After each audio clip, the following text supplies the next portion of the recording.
thank you for attending this presentation.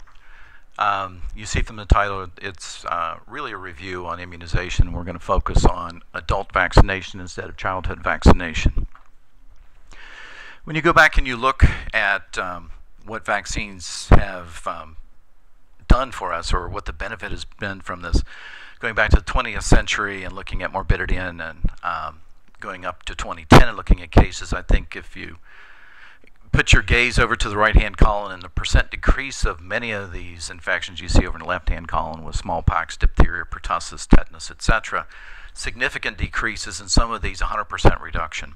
Smallpox has been eradicated by vaccines, not antibiotics, which I think speaks a lot for what vaccines have the potential to do. We know about polio, which is not 100% eradication at this point. We still have some pockets, and you've seen, unfortunately, still in the paper and the media about in Pakistan and a few other cases where we still have endemic polio of people trying to circumvent that, and people doing vaccinations or centers being destroyed or people killed to prevent vaccinations, which is very concerning. But a lot of these have seen significant decreases, and I think that speaks volumes as to what we can do with vaccines and why that in medicine they were felt to be a big game changer. And you see the same thing here with pre-vaccine era, even with just hepatitis A and B, no vaccine yet for hepatitis C, pneumococcus, which we will talk about a little bit later, rotavirus, now that we have a vaccine without the complications of intussusception for kids, and even for varicella, which is a superb vaccine. Doesn't completely eliminate you getting chickenpox or varicella, but significantly decreases the chance, especially in older individuals getting into adolescence, where that you can see mortality due to varicella, and that's been significantly decreased as well. So we see a huge amount of decrease in morbidity from vaccines. This is on obviously CDC, and this is Department of Health and Human Services, and actually if you look down to right, you can see anybody can access this. It's just healthypeople.gov. You can go in through there, you can see the 2020 topics and objectives, you can find data, you can see where that we are, where we hope to be, and this is kind of the if you will, the 10-year plan. These tend to come out every 10 years as to where we would hope to be and what we would like to see for the usage of vaccines.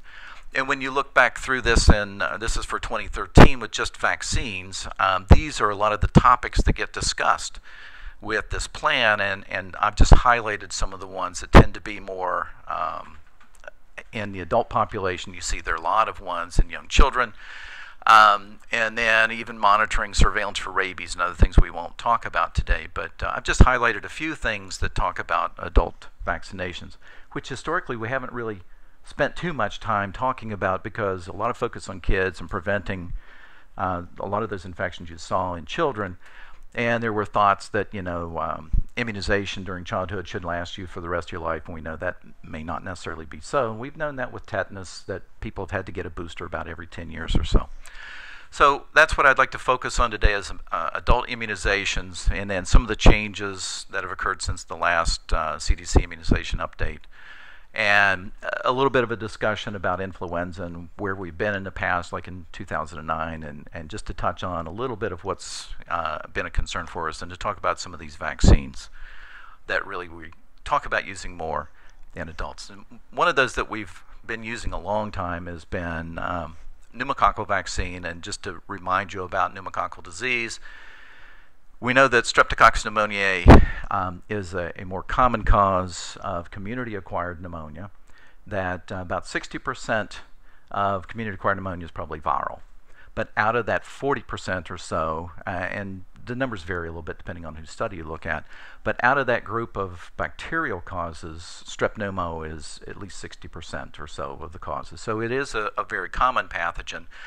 We know there's at least 90 serotypes of this, and the classification's based on the capsule of the coating around Streptococcus strep pneumoniae. So when you look at the polysaccharide capsular types, there are a lot of variety of those, and that's why you see trying to make vaccines. Some of these you'll see are 23 valent, so they're covering 23 of the more common types. Some of these are talking about 13. And that's what those numbers mean is so trying to cover the more common ones, the ones that are associated more with disease in humans. And some of these aren't so frequently associated, but some are more frequently. So when you look at this, most commonly what we see is pneumonia. You see also a lot of sinusitis and bronchitis sometimes associated with these, but the thing that we would certainly like to not see is pneumonia. And then invasive disease, which unfortunately, I don't know why, has gotten shifted down a bit, but is bacteremia and meningitis. So just to touch on that, we see a lot of pneumococcal pneumonia, and the estimated about 175,000 hospitalizations a year. A lot of this is obviously treated as an outpatient. So we know that the other thing is if you can prevent influenza, and you can prevent measles because you can get a pneumonitis after influenza and after measles, that some of the things to think about with post-influenza pneumonia is pneumococcus, Staph aureus, H flu.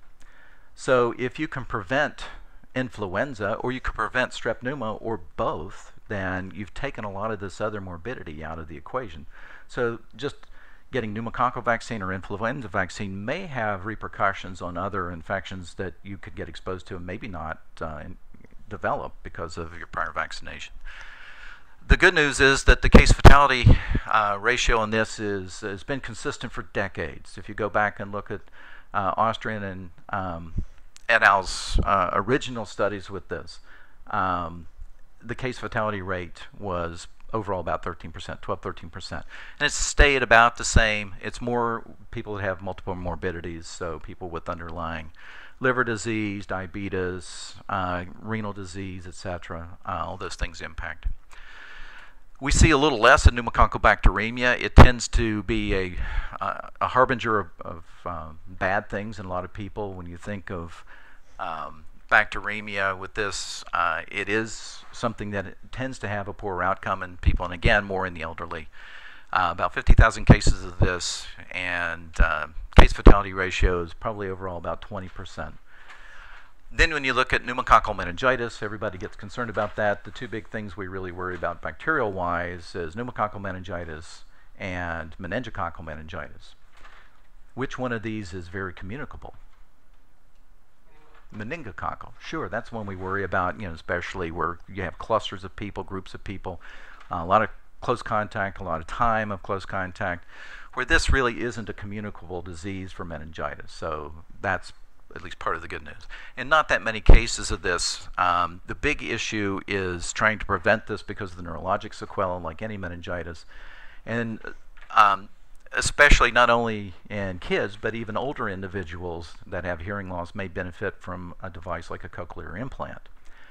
You don't want to put a cochlear implant into somebody where that you're going right in with a relatively direct connection into the brain and have it get colonized and in an infection with strep pneumonia. So this is a group that really needs to be prophylaxed with a vaccine before implants, and some others as well, which we'll touch on. So when you look at, and this is from a few years ago now, that was looking at coverage from 2009 overall. It's a little small and there's lots of words on here, but when you look at the map overall, actually dark green is good and the lighter color green is worse. And for Florida, we're kind of in the middle with vaccination rates that are about 65% as of 2009. What would the Healthy Persons 2020 goal like to be? About 90%, if we can get there. So that's what we were looking at, and that's why that there is a push on to get people immunized, especially if they're in a hospital. If they're not febrile, before they go home, they'll probably be offered at the right season influenza vaccine and year-round pneumococcal vaccination if they've never had it before, and if they fall into a risk group who could benefit. I would just to tell you that I thought there was a phone questionnaire looking at vaccination rates of non-institutionalized high-risk adults between the ages of 18 and 64. The nice little study that was on you can see it on the Healthy Persons website, but they did a phone call and they asked individuals who were identified as being at risk and could get pneumococcal vaccination before age 65. Lots of questions about, what to try and discern the risk. And of those individuals that they found that had risks, which we'll talk about in a second, had they received vaccine, and what you see was the ones who were at risk, about 16% had been offered pneumococcal vaccine. So that was a concern, and they'd like to see by 2020 at least 60% of that group receiving vaccination. So there is a big push on to get people, to identify people with risk factors for pneumococcal infection and get them vaccinated. And this is just a list of some of those. Chronic cardiovascular disease, chronic pulmonary disease, that also includes asthma and smoking. Those are now felt to be risk factors for pneumococcal infection. A CSF leak, so prior head trauma with a CSF leak, or that's where even actually cochlear implants potentially could come in because, being in the ear end, this is really more brain related, if you will. Diabetes, alcoholism, underlying liver disease, and either no spleen or functional asplenium. So remember that spleens filter lots of things, and they make lots of immunoglobulin, both IgM and IgG. So if you lose a spleen, you get a decreased, a blunted effect of vaccinations, and it puts you more at risk for encapsulated organisms, of which we're talking about one that does have a capsule. Other things that would also suggest that you receive an earlier vaccination before age 65, HIV, malignancies, and again, renal disease, nephrotic syndrome, if you're on chemo, and other immunosuppressants. And this is where we're starting to now see people, if they're on immune suppressants for other illnesses, like for inflammatory bowel disease or for rheumatoid arthritis or other things. And as we talked about, organ and bone marrow transplants, which would be apropos for this facility.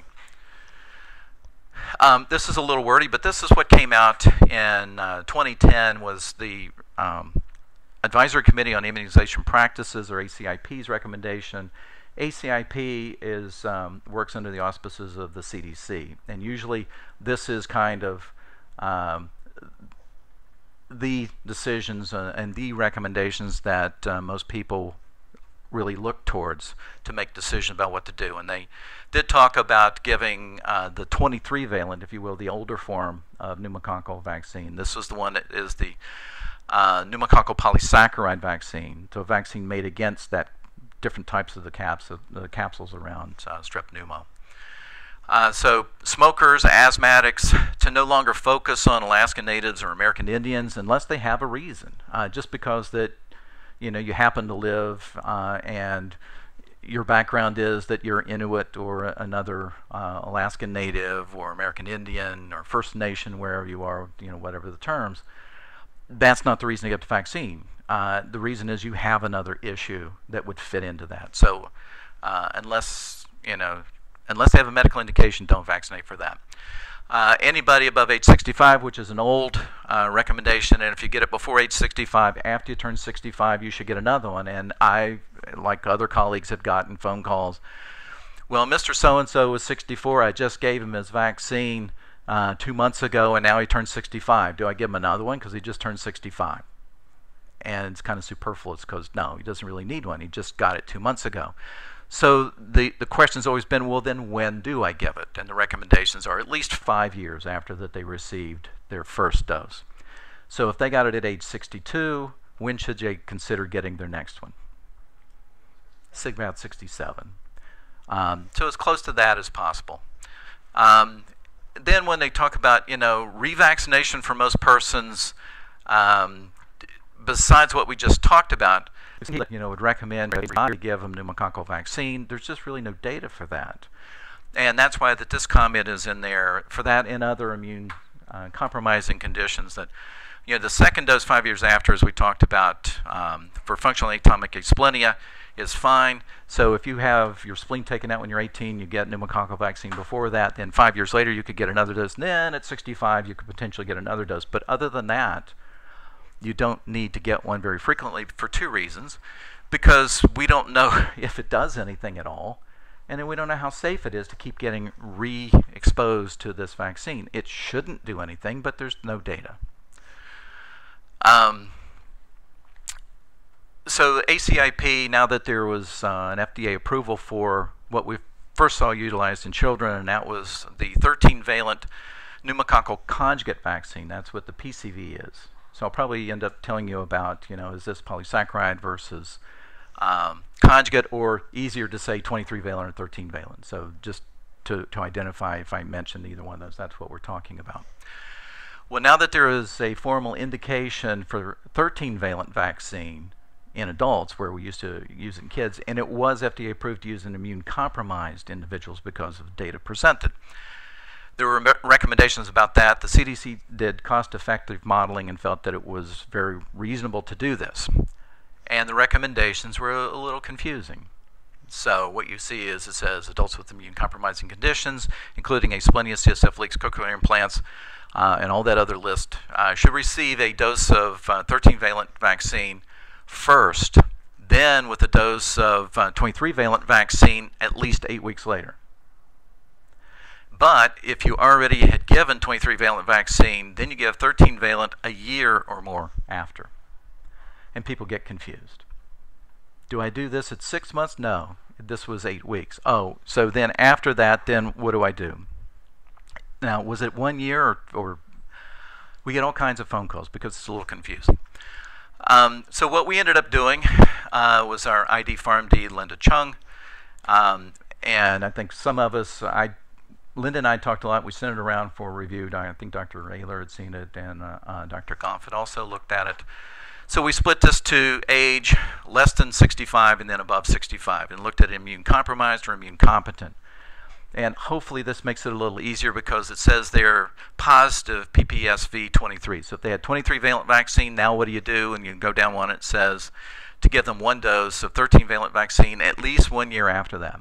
Then the next box says, if needed, give an additional 23-valent at least 8 weeks after PCV13 and 5 years after the last. And the footnote is down here when you see when that comes about, and that would be potentially somebody who had no spleen or other things. So as clean as we could do it, and then it says, if you have somebody who's above 65, now you go over to this side where it's greater than 65 and follow it.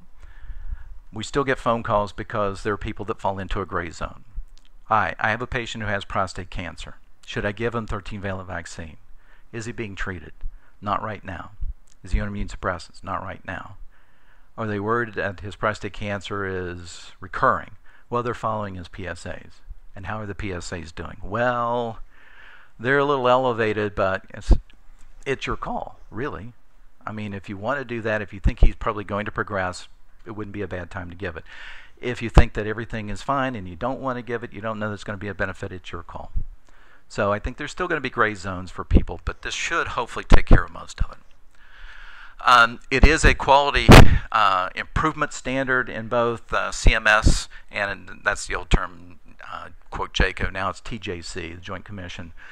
Both are very strongly interested in individuals getting vaccines, including influenza and pneumococcal vaccine. And they do want to look at that, and a lot of this came about because of the Medicare Modernization Act, and there's all kinds of societies, including IDSA, ACIP, Pediatric Society. I mean, everybody is kind of jumped on board with these recommendations. So next we'll talk about the flu, some of the old posters that you've seen in the past. And please, careless spitting, coughing, or sneezing can spread influenza and TB. That actually is still true, so we do worry about influenza, and we do worry about TB as well. So we know historically we used to talk about somewhere between 36,000 to 40,000 deaths a year due to influenza, and that kind of stayed the same year after year because nobody really had a good mechanism to track mortality from influenza. This was a guesstimate taken from some centers and extrapolated. It was felt to be a disease of older individuals. We knew in nursing homes it could really take off because of the close crowding, in any place like that where you had especially potentially immune-compromised individuals, people with comorbidities. If they got the flu, they don't do as well. And basically that's what this is just talking about, and there's a lot of concern that we would see more flu, more mortality as the baby boomers age, because there's a lot of baby boomers that was going on. So just to remind you, there are really three types of influenza. There is an influenza C, but it's really not involved with human disease per se, so we don't really talk about influenza C. But A and B, A is the one that is the biggest problem for adults. B is more a disease of children, although adults can get it. B tends to be milder and is humans only. A can be lots of different animals, which we'll talk about. And that's why it's so concerning, because that you can get different types of influenza to get into another animal and have recombination.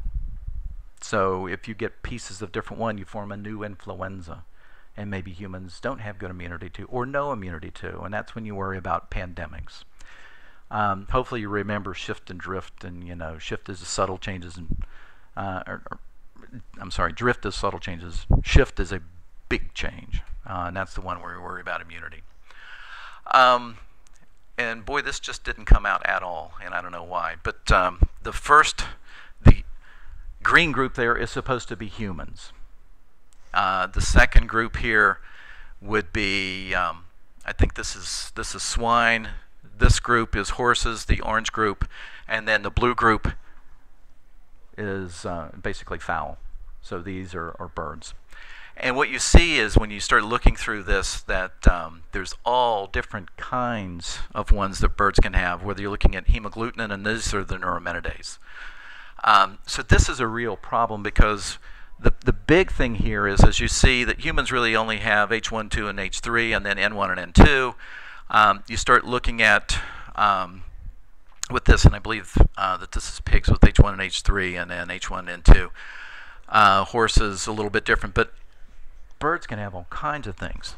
And what happens is that all it takes is you have all these different types in birds, and then they can reassort themselves with what you can see in pigs. So you can end up with all kinds of things, and sometimes completely brand new things that they can get, potentially from a horse, but most commonly from birds. And that's why we worried about avian influenza, because avian influenza actually caused mortality with birds. This was a real concern, because in the past, how did we make vaccine? What did we use as the vehicle to make the vaccines? The virus had to grow in something. It grew in eggs. We've historically used eggs to grow influenza vaccine. But think about avian influenza kills birds. It also kills off as the embryo grows and can kill off a developing bird. So your yield coming out of eggs can be very low. So that kind of stirred things, because if we did have an avian influenza that was brand new, could we even make enough vaccine to vaccinate people that were really at risk, especially in third world where we see a lot of this? This is as we were traveling back many, many years ago, and they were really worried about it. They were screening people. That, as you see on there, avoid contacts with live or dead poultry, wash your hands frequently, eat thoroughly cooked foods, because if they thought that you had a fever, kind of like in the way that they did SARS. SARS, they were taking people's temperature. If it looked like that you didn't feel good, or maybe you were flushed, they would pull you aside, take your temp, and if your temp was greater than 100.4 degrees Fahrenheit, you would be detained. So people are worried, because that's the quickest way to transport this around the world is somebody's sick, get on a plane, take it elsewhere. We experienced something new in 2009. It was very surprising, and it was very humbling, because, as we mentioned, that normally we see these recombinants happening where that there's a lot of contact between birds, pigs, and humans. And we see things going, a recombination from swine or from fowl to humans. When we worry is when it goes from human to human, because that's when you can pass it, to the rest of humanity around the world. So usually, not uncommonly, you see this happening in Asia. It's a new strain, high mortality, especially the elderly. What did we see in 2009? It started in Mexico, completely different. It was an H1N1. The mortality was low, but who was at risk? Who ended up more frequently dying of this disease? Young, the obese, and pregnant. And the mortality was pretty significant, unfortunately. This got tracked extremely well, because people had no idea what was going on, and we started using social media to even be able to track it. So we had really good idea of what was going on around the world. There were close to 60 million infections, 270,000 hospitalizations, and 13,000 deaths, which is not that 39,000 or so that you historically heard reported, which is good news, but the bad part about it is we had any deaths. And there were people not wanting to vaccinate younger individuals, because that's not who historically was at risk. there are a lot of individuals who are very uncomfortable vaccinating pregnant women because they don't want to cause an adverse issue with pregnancy. And that was an issue with it because they didn't get vaccinated. Many of them didn't survive. So what do we have? Historically, we've had, over the last few years, 2 vaccines. For a while, we only had one. All we had was, quote, that was called an inactivated subunit, but now has a new term, and you will see this from here on. It's now called Inactivated Influenza Vaccine, or IIV. So you'll see that term, IIV.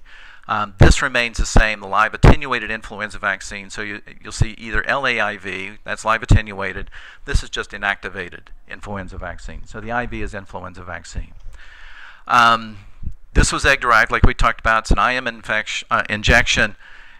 This is an attenuated live virus. It's given intranasal and only approved for ages 2 through 49. How well does it work? You've seen a lot of discussion about this. Last year they said, oh, our influenza vaccine is the closest match. This should be really effective. And we saw individuals who got the vaccine who still got the flu. So there was a lot of concern about, how well did it really match and what kind of protection does that give? And I think there's been a lot of discussion about that. In general, it's probably around 50 to 70% on the best days effective. This is not 90+%. This is not like HPV vaccine.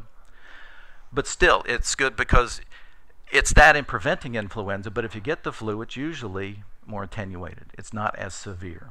So I think, to tell people, well, it's only going to keep you 50% of the time from getting the flu. Well, the other 50% of the time maybe is to keep you alive and so that you'll weather through this. We know in people over the age of 65 it becomes a little less effective, but still very worthwhile in giving to an older population. What's new for 2013? We've got quadrivalent vaccines. And you see some of these listed on here. And this is not a complete list of everything that came out this year, but this is what the ACIP had reviewed and what their thoughts were on all these. We now have a quadrivalent live attenuated vaccine, and that's why you'll see the 4 afterwards. And it was, again, approved for ages 2 through 49. There's quadrivalent inactivated, 2 of them from different companies. One's a GlaxoSmithKline, the other's a Sanofi Pasteur product. So anybody, this one is greater than 3 years. This is greater than 36 months, so a year and a half. So if you have a young child, you could maybe use this product because the age is a little lower.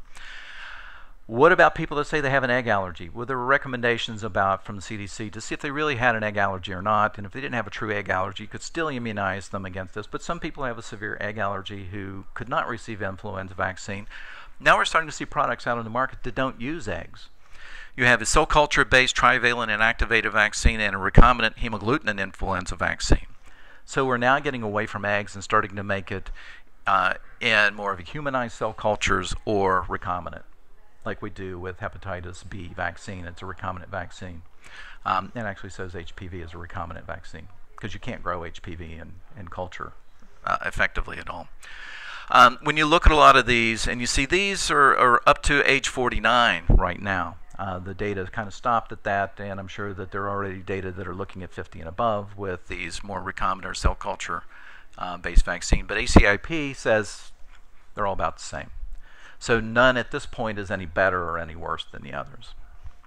Most people had to end up buying influenza vaccine, put their orders in earlier this year, and some of these hadn't come out. So that's why you're going to still see this year a lot of trivalent vaccine used.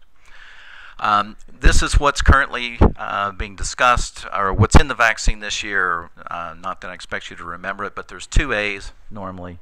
One that's been seen in the past, and that's the H1N1 like that we saw in 2009, and then a prior H3N2. And then the B is this B Massachusetts. And of course, anytime that we're talking influenza season, as soon as vaccine comes in, that's the best time to immunize things, is way before you have an outbreak in your area, because it does take a couple of weeks to get adequate antibody levels. The one everyone's watching is this H7N9 in China. So far it hasn't taken off in humans. There have been a couple of reported cases human-human, but no sustained. But everybody's watching this because it's an H7N9. We've not seen this before. Um, whooping cough. Now, this was very interesting because these two individuals, Dr. Bourdet and Jean-Jou, you see this time period of 100 years from 1906 to 2006. It was 100 years since that they were very instrumental in their identification and actually their ability to culture Bordetella pertussis. And it's been renamed several times. The reason I mention this to you is remember this button. If you remember this button, these two names, that's the name of the media that you need to grow pertussis on. It's Bourdet-Jean-Jou media. Nobody has it. It's expensive. The shelf life is not that long, and most labs don't keep it on. Because now we have what? How do we do testing now? Sure, you do amplified testing. You use molecular tests, which are a lot more sensitive and specific. And the way things are a lot less expensive than trying to keep this culture media around. But it was a milestone in our understanding.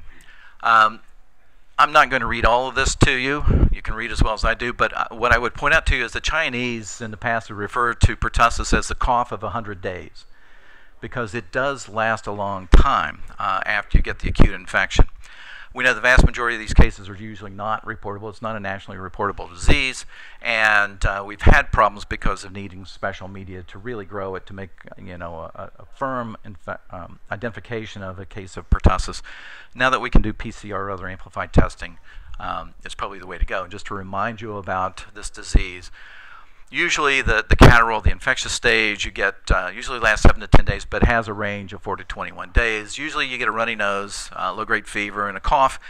That's what starts becoming worse and more severe, and then you get into the paroxysmal stage where the people just get these paroxysms, and they'll just cough for hours. It usually tends to be more in the evening. About 15 attacks per 24 hours, and I think a few years ago I may have even had pertussis because it seemed like I had this respiratory infection, but I would start coughing at 8 at night and would go until 11 or 12 at night. And it was this really hacky, nasty cough. I will remind you that adults don't whoop. Kids do because they have this really severe cough, and it's like they expend almost all the air out of their lungs, and so what do they do when they take a breath? They, it's that whoop, which does sound somewhat like a whooping crane, who don't have pertussis as far as I know. But then we get into the paroxysmal stage, and this can go on for, as you see, 1 to 6 weeks, but could go up to 10 weeks in some individuals. And this is where that you get so much force that you'll see subconjunctival hemorrhages, and sometimes people will even have some bloodstream sputum and some other issues from this because of just the severity of the cough. And then you convalesce, and everything gets better. Everybody's ready to convalesce by the time they get over this. But we worry about this because we've had outbreaks, especially from adults and adolescents giving it to infants. We've had issues with mothers who've been pregnant shortly after delivery, then pertussis developing in the child. So this has been a real problem, and CDC had recommended that adults that are in close contact with infants less than a year of age, if they're a healthcare provider with patient contact, especially in young age infants or pregnant women, that they get vaccine to protect against pertussis. We used to think this lasted a lifetime, and we know now it doesn't. Maybe if you're lucky, about 10 years or so. So this historically just looks at what happened in the 40s and 50s once we had the original vaccine, and they're all in big letters because these are high doses of diphtheria, tetanus, and pertussis that are in the original vaccine. And then you see that there was a small a added, and that's because that we changed from a cell-derived product to an acellular pertussis vaccine. And that's what you see with DTaP. Then the other Tdap, with the big T for tetanus and everything else smaller, was a booster. So we had cellular-derived pertussis product, we got away from that. And now there have been some questions about maybe the other product was better, and I think that's still being debated, because what we're seeing is the appearance of people immunized, and the vaccine just doesn't seem to last as long as we would have normally expected it to. There have been outbreaks. This is what happened in 2012. Actually not on this list, but we locally had an outbreak in Hillsborough County, and there was concern about pertussis here as well. So as you can see, lots of places, and you worry about anything that's above 13.4 per 100,000. That's right where Arizona was sitting, and everything else on this table is higher than that. It was probably even higher in Minnesota because they only get reported through the NNDSS and their health department website. So again, just to remind you that when we give tetanus diphtheria toxoid every 10 years, that's TD, and then the Tdap includes the acellular pertussis. And to remind you that there is an issue with adults and kids. Kids get DTaP because it has higher levels of antigen. It's meant to be a primary preventative vaccine. Tdap is, if you will, is a secondary preventative because it's a booster. So it boosts that primary immunity. That's the idea. So you're using less of the amount of antigen. You've seen it before, you don't need as much. This is going to pretend like you had an outbreak of any of these diseases, especially pertussis. What you don't want to do is to give a child Tdap because they won't get immunized. You don't want to give an adult DTaP because they'll get a nasty local site reaction because they get a huge antigen load there and they already have immunity. So that's the reason to mention that to you. These are a couple of vaccines that are out there, both now recommended by CDC to give above the age of 65. One was only approved up to 64. It doesn't matter. One changed the product insert or the product information sheet to say you can give it above 65, and I think that was the GSK product. But it doesn't matter. CDC also recommends Tdap with each pregnancy. So if you have a woman who's pregnant just about every year, that's the recommendation, is to give it that frequently. There had been some supply issues and not too long ago with Tdap, so we do have issues from time to time with getting enough vaccine. CDC doesn't care, ACIP doesn't care, there's no brand preference, and we do like Tdap better than TD. So the other question is, what if I just gave their tetanus toxoid like 2-3 weeks ago, and now we're really worried about pertussis in the community? How long do I have to wait? Well, there was one comment made with really no data said, well, maybe you should wait 2 years after that TD. And then in 2011, CDC came out and said, you don't delay it. If there's an outbreak, just give it. If you gave it 2 weeks ago, give it. Go ahead and give it again because you really need a pertussis coverage. To mention to you Zoster, does this look like a classic case of herpes zoster to you? Just shake your head in an up and down fashion. This is classic zoster. This is shingles. What do you see? You see this dermatomal pattern. You see it being on one side of the body. Most of these do. Rarely will you see it on both sides, but this is the primary visual that you would see. This erythematous-based clusters of vesicles. They get cloudy over time because now they're having an inflammatory reaction inside the vesicles. That's perfectly fine. Doesn't mean that they're super infected. Then they open up into wet ulcers, they dry, they crust over, and it's pretty much gone in about 2 weeks or so. What you don't want to have is the persistent pain that goes on for weeks after the rash is healed, because that's postherpetic neuralgia. And that can be very debilitating in some individuals. We also worry when it gets into the face, because you can have problems with the eye. You can see in the one on the left, ptosis, so having some problems. You can see issues with extraocular muscle movement, or you can actually see optic neuritis and some other issues with this. You see the same kind of things, and remember we break down cranial nerve 5 into 3 branches, right? You get V1, which is more the scalp area, and if you get this onto the side or the tip of the nose, that has an eponymal name associated. That's Hutchinson's sign, one of Hutchinson's signs. Hutchinson had lots of different signs. This just happens to be one. So that's a poor prognostic sign. You can also see it here. You do see Hutchinson's sign, and this is a patient that I cared for a long time ago. And he had unfortunately had underlying small cell of the lung, which is his immune-compromising condition that caused the recurrence of his shingles. And you can see it where it comes down along the chin line. Sometimes with that you can see actually ulcerations of the palate or the buccal mucosa associated with it. And even sometimes vertigo or some other labyrinthine issues from it. We know that a lot of this occurs, about 1 million cases a year is estimated in the United States. Most of these cases are in people over the age of 60, and the best guess is around by age 85 or so, about 50% of individuals who've had chickenpox will end up having an episode of herpes zoster. What you want is, if you can weather it through the 2 weeks and not have persistent pain, I don't think people would worry too much about it. But it is the postherpetic neuralgia, which is the big deal with this.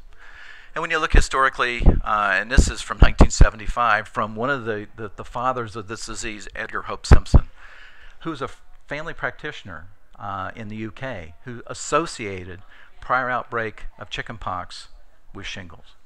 And he really didn't have any fancy diagnostics to it. This was really more of epidemiology, which is really very interesting for him to make this association. But yeah, what we do worry about is this box, and that's postherpetic neuralgia, which we start seeing a little bit at age 50, but really peaks up around age 60 and above.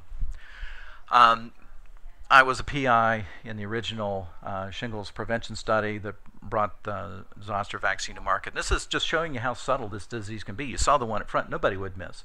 This is a lady who came in. She had called and told us she was having some issues, that the back of her arm was a little painful. She wasn't really sure. And then she also had this area that she thought it was her wristband for her watch was causing some irritation on her wrist. But really no other concerns. But then when you look at her hand, isn't that interesting?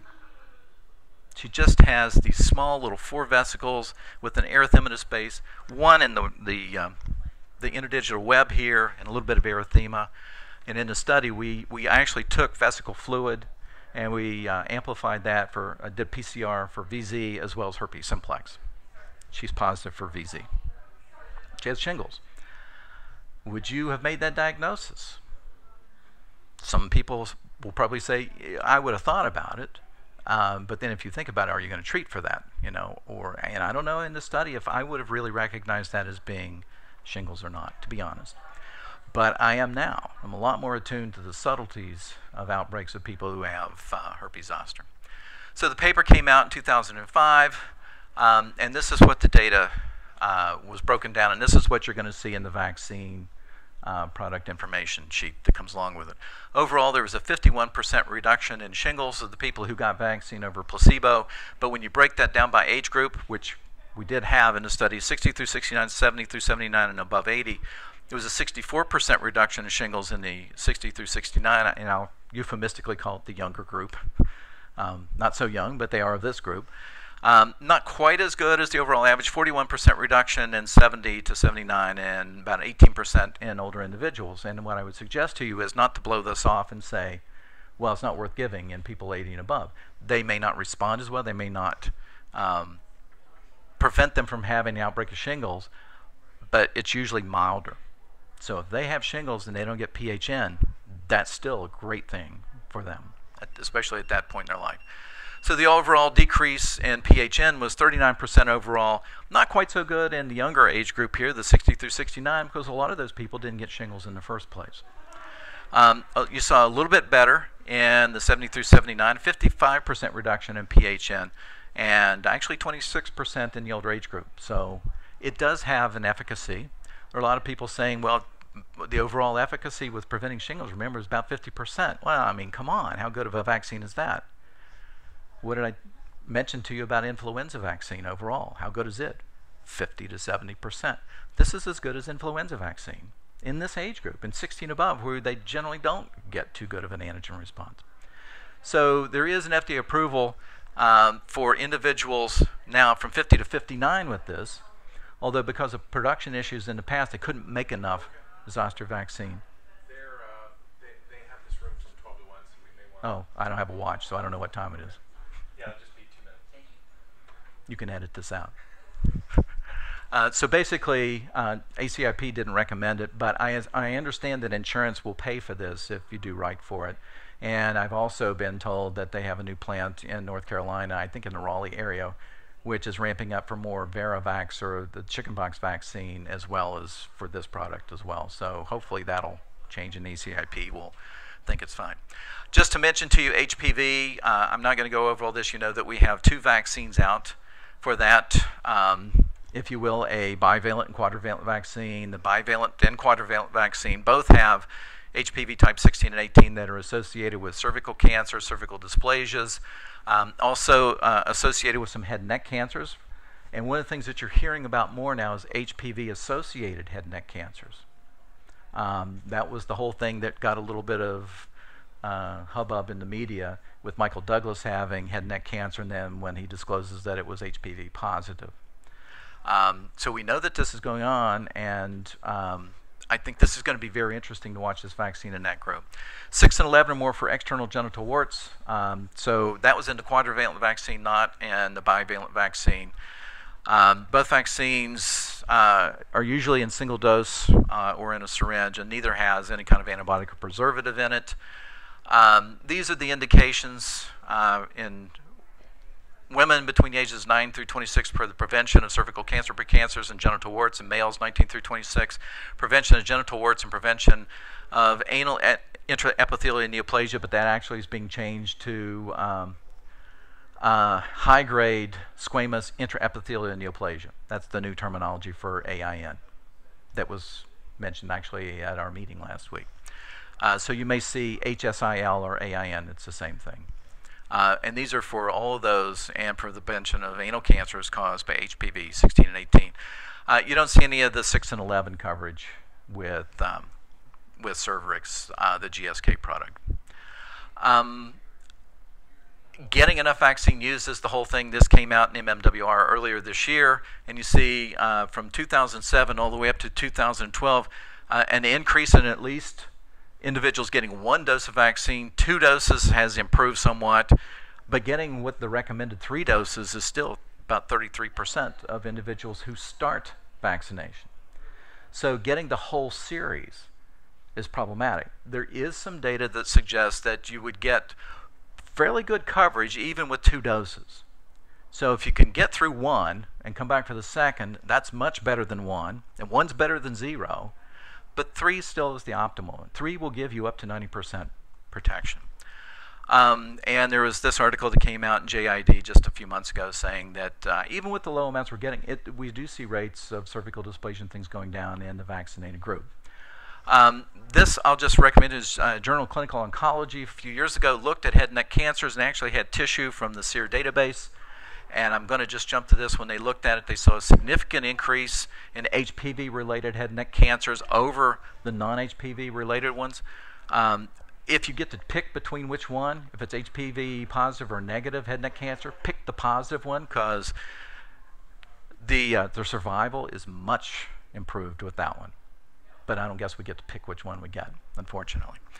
So survival's better, but they saw HPV-positive oropharyngeal cancers during that period of time that they looked at increasing by 225%, but the ones not associated decreasing by 50%. And when they did trending analysis on this data, they said that if that trend continues the way it has been, that HPV-positive oropharyngeal cancers will surpass the annual numbers of cervical cancers by the year 2020. So what's going to be very interesting is to see, does vaccination to prevent cervical or anal cancers in men and women prevent against head and neck cancers? And I think that will be very interesting, but it's going to take a long time.